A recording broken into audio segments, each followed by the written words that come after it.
Bueno, comenzamos con los ejemplos. Bueno, esta es una joya, esta es del sexenio pasado de Peña Nieto, se los quiero mostrar porque pues les voy a mostrar puros de este sexenio que generalmente aluden al presidente López Obrador, pero les quiero mostrar este porque es muy representativo del sexenio pasado, no sé si lo recuerden, porque pasó hace como 6, 7 años, entonces, o más, como 8 años ya de esto. Estos estaban muy chicos, yo creo que estaban en la secundaria, no sé, me imagino, entonces a lo mejor no se acuerdan, o a lo mejor sí. ¿Tienen idea de lo que es? ¿O por qué lo hice? ¿O de qué habla? Fue en el 2014, le puse selfie de la semana, porque fue cuando salió el escándalo de la Casa Blanca de Peña Nieto y la Gaviota, que fue un escándalo nacional. De aquí se hizo un punto de inflexión para el hundimiento del régimen de Peña Nieto. Esto y Ayotzinapa principalmente, pero pienso que esto más, quien lo capitalizó y quien le dio mucho eco fue López Obrador, fue el que capitalizó el hundimiento de Peña Nieto. Obviamente, no exagerado, es una noticia real, o sea, incluso Peña Nieto se disculpó, pero se utilizó también de manera política. O sea, las verdades se pueden utilizar de manera política. De hecho, los políticos utilizan mentiras, medias verdades y verdades con fines políticos. Bueno, aquí está una turba enardecida queriendo linchar a Peña Nieto y a la Gaviota. Dio mucho coraje en el tiempo.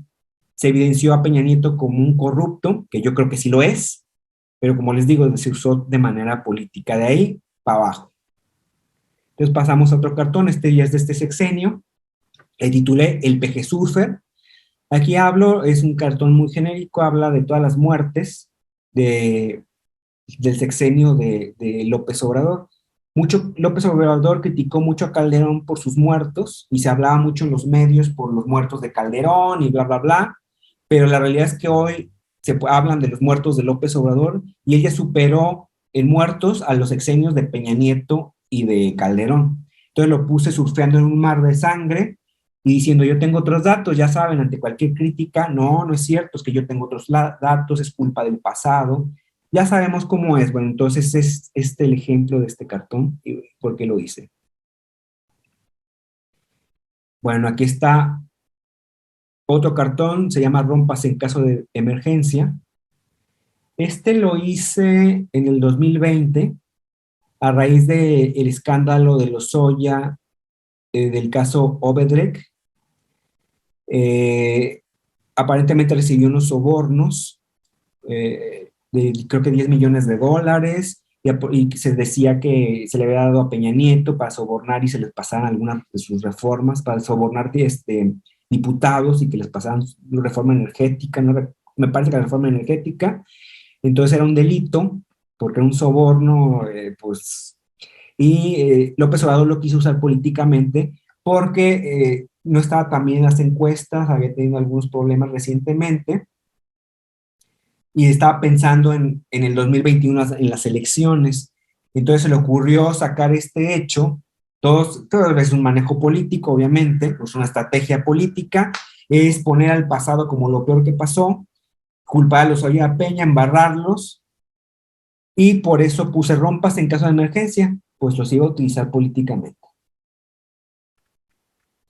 Luego aquí está otro, atole de sabores, volvemos a lo mismo, este sexenio de distractores, de cortinas de humo, puse atole de sabores, rifa del avión, juicio de expresidentes, Lozoya, que al final se terminó porque curiosamente, cuando salió de Lozoya, salió al poco tiempo unos videos del hermano de Pío López Obrador recibiendo dinero, no recuerdo si de Pío o de otro de sus hermanos, recibiendo dinero en sobres amarillos, y fue como una advertencia, o muchos se interpretaron como una advertencia de Peña Nieto de sacar videos en caso de que López Obrador intentara procesar a él o a gente cercana a él.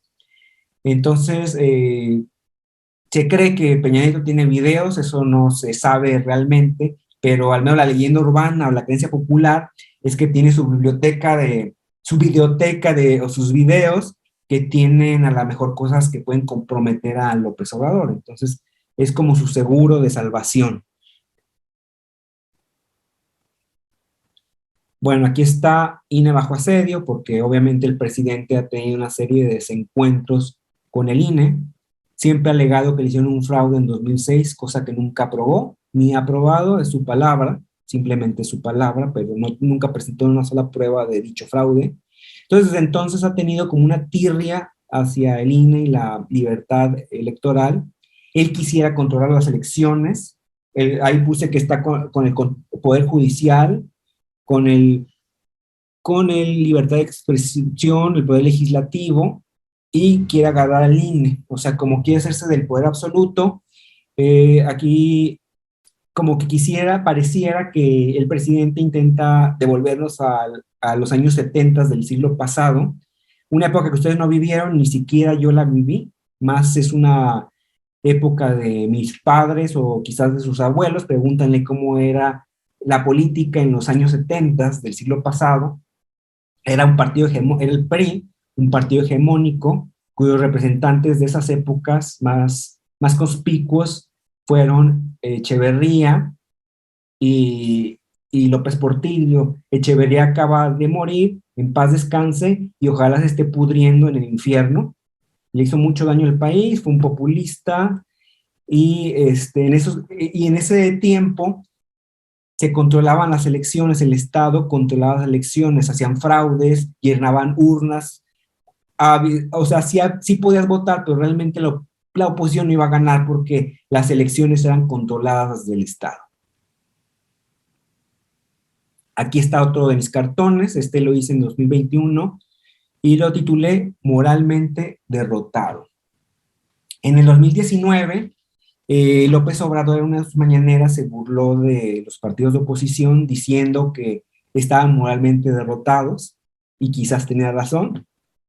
Pero en el 2021 le dieron una vuelta, ganaron la Cámara de Diputados, o sea, les quitan la mayoría a López Obrador en la Cámara, ganaron la Ciudad de México, sí ganó muchos estados Morena en las elecciones de los estados, le fue bien, pero pienso que el presidente lo que quería más era la Cámara de Diputados para en un momento dado poder cambiar la Constitución, y también quería conservar su bastión, que es la Ciudad de México, el cual perdió la mitad, que quedó en manos de la oposición. Entonces fue como una derrota y quedó moralmente derrotado desde mi punto de vista. Luego el fantasma de Fidel, ya saben pues que para nadie es un secreto la inclinación ideológica de nuestro presidente, defendiendo siempre a los dictadores de izquierda principalmente, aunque yo en lo personal yo no creo que él sea muy de izquierda, creo que es una estrategia porque la mayoría de la gente que votó por él es gente de izquierda, y pienso que trata de agradar a su votante, a su sector electoral. A mí en realidad se me hace muy conservador López Obrador, pero bueno, siempre se ha dicho que es de izquierda. A mí no se me hace en lo personal que sea un hombre de izquierda, en realidad por su comportamiento, pero pues sí apoya a este tipo de personajes tipo Fidel Castro, de ahí él pues estaba manejándolo como un títere.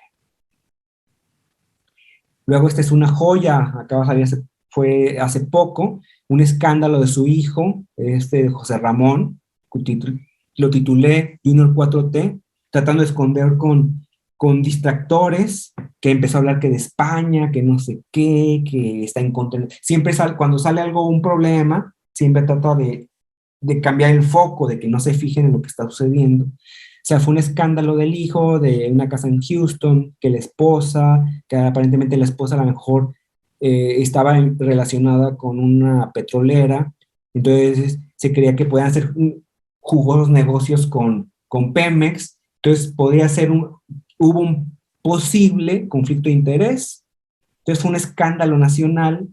Entonces pues bueno, incluso fue como un parteaguas también del sexenio de López Obrador, aquella imagen de puro inmaculado, empieza a cambiar en cierto segmento de los mexicanos.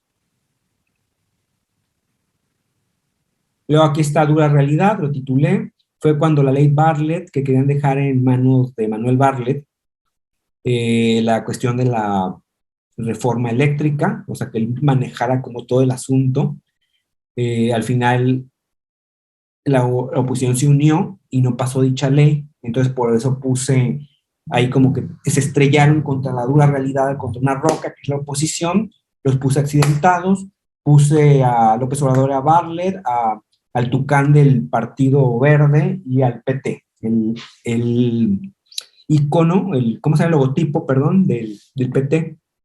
Digo, si ustedes no lo saben, por la edad que tienen, Bartlett es como considerado por, al menos en el imaginario colectivo del mexicano, como el arquetipo de la corrupción del PRI del pasado. Entonces, bueno, ahí se los dejo de tarea en manos de quién iban a dejar este asunto.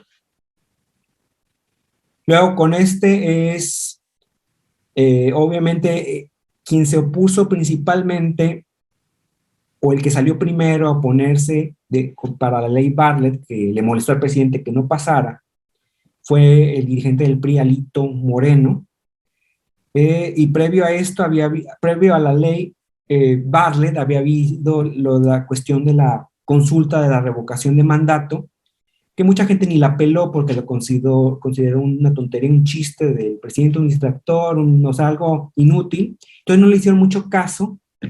Entonces, el hecho de que no le hicieran caso a López Obrador después de que le dio tanta propaganda a la cuestión de la revocación de mandato fue percibido por la oposición como un signo de debilidad de López Obrador. Entonces pensaron que era el momento de no pasar sus leyes, porque hasta el momento habían sido como un poco más sumisos, y esto los envalentonó de alguna manera el hecho de saber que no era ya tan fuerte o que no era tan fuerte como se creía.